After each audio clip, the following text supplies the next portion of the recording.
Comme dans les situations précédentes, nous allons partir sur des exemples préliminaires.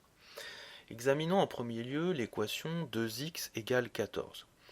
Ici, nous connaissons la valeur de 2x, mais nous aimerions déterminer la valeur de x.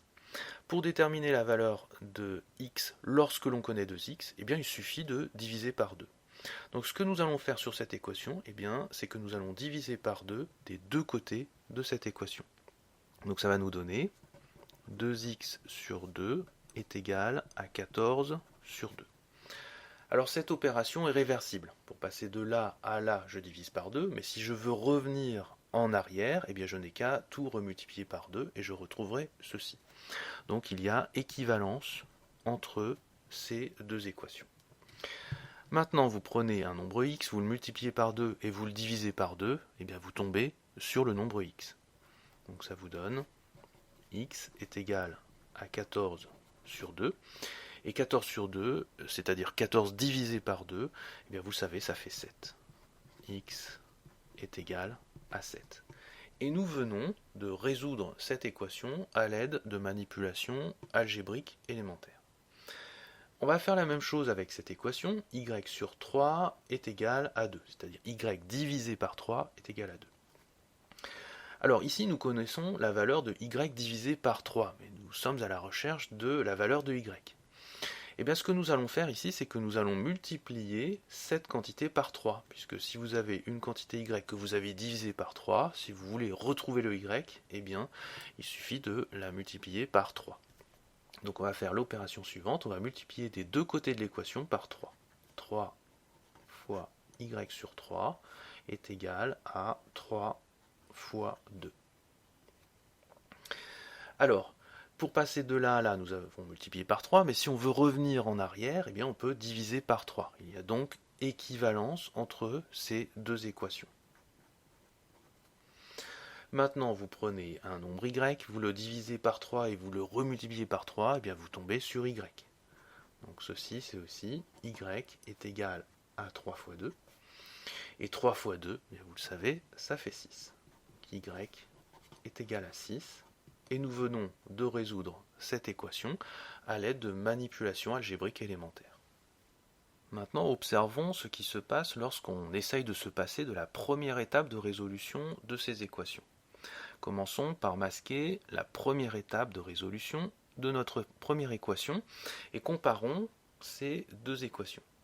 Et bien, ce que l'on voit ici, c'est que la multiplication par 2 s'est transformée en une division par 2. Donc tout se passe comme si le 2 avait glissé de l'autre côté de l'équation et était passé en dessous de l'autre côté.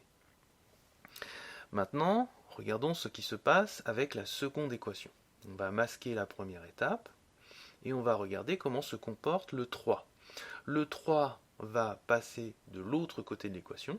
Donc la division est devenue une multiplication, et tout se passe comme si le 3 était passé du dessous de cette partie de l'équation à l'autre côté, mais au-dessus.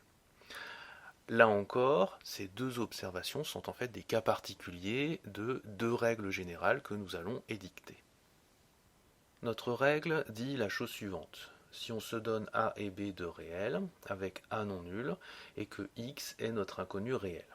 Alors lorsque l'on a une équation du type AX égale B, eh bien cette équation est équivalente à X égale B sur A. Tout se passe en quelque sorte comme si la multiplication par A, qui se trouve à gauche de l'équation, glissait à droite de l'équation pour devenir une division par A. Et puis lorsque l'on a une équation du type x sur a égale b, eh bien celle-ci est équivalente à x est égal à a fois b.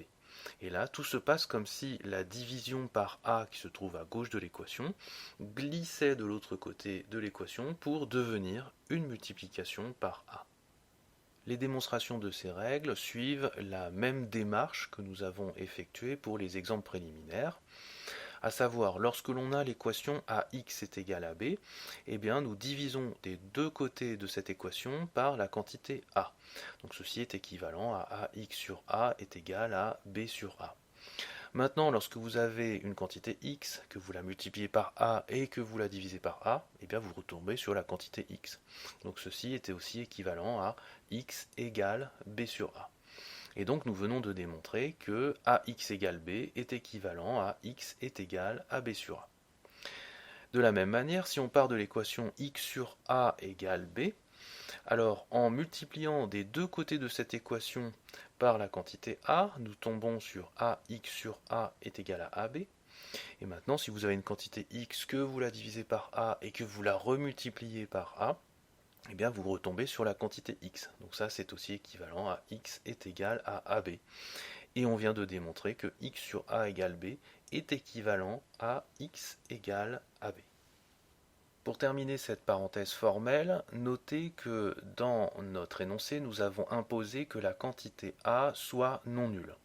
Alors la raison à cela, c'est que comme vous le voyez dans les formules, il apparaît des divisions par A. Et vous le savez, la division par 0 est mal définie. Par conséquent, nous sommes obligés d'imposer que la quantité A soit non nulle.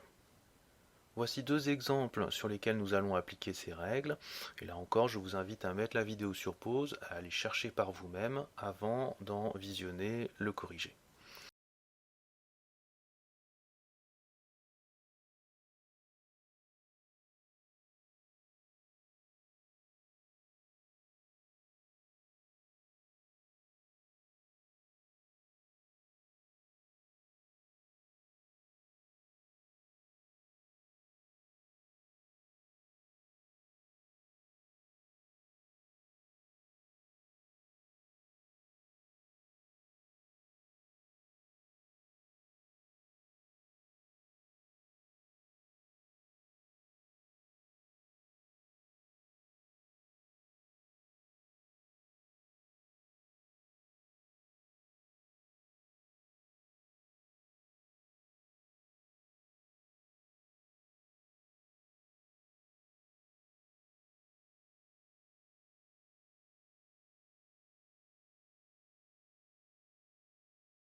Alors intéressons-nous à l'équation 5 fois x est égal à 15.